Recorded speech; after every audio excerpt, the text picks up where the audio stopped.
Hello, welcome to our new episode of Kids Activities. We have 3 fun interactive activities for today's Valentine's week. This is our Feed the Heart number activity. I printed colorful heart shapes here with numbers on it and cut it one by one. For this activity, I focus on numbers 15 to 20 to strengthen my child's number recognition. I used an old box and cut a small hole shaped like a mouth. Then I drew a cute heart face and attached it to the front of the box. I also used an old dice here and glued pictures of objects on each side. The kids roll the dice, count the objects, and feed the matching number heart into the heart face. I glued a small stem on top to make it look like a cute heart apple.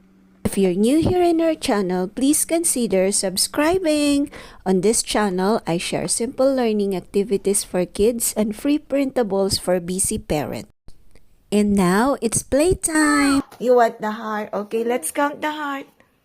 1, 2, 3, 4, 5, 6, 7, 9, 10, 11, 12, 13, 14, 15, 16. 16! Where's 16? Number 6. There it is. Next.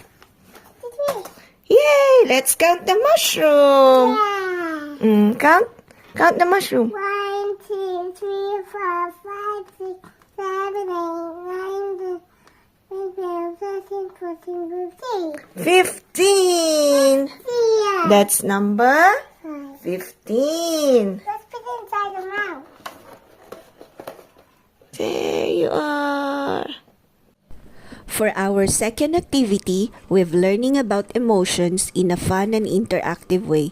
First, I drew different heart faces showing different emotions like happy, sad, angry, and surprised. Learning about feelings through play makes it easier for kids to express themselves and build emotional awareness. If you like a free copy of this printable, make sure you subscribe and check the link in the description below.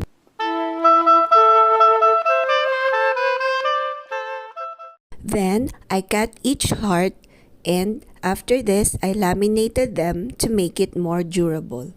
This activity helps children recognize and understand different emotions. It also improves problem-solving skills, visual discrimination, memory, and fine motor coordination. Then, I cut them again following the heart shape. I also cut each heart into 2 halves.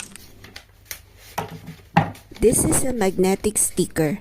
I stick this at the back of the heart shapes so my kid can use it on a magnetic board or a fridge. The goal of this activity is simple. The child needs to find and match the correct heart pairs to complete the emotion. And now, let's play! I can't do it. Of course you can. That's correct.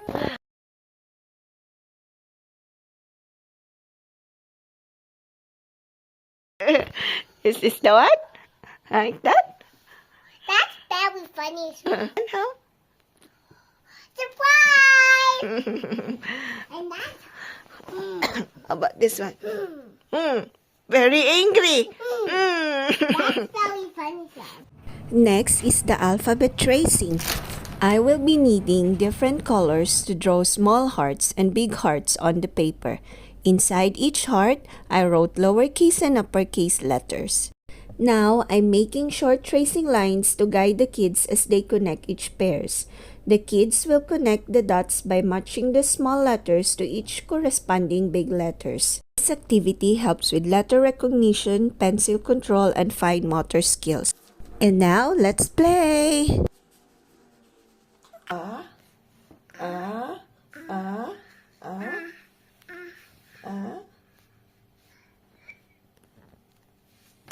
Oops. Where? There. Mm-hmm.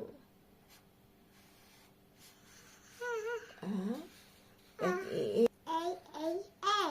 A. A. That's A. Very good.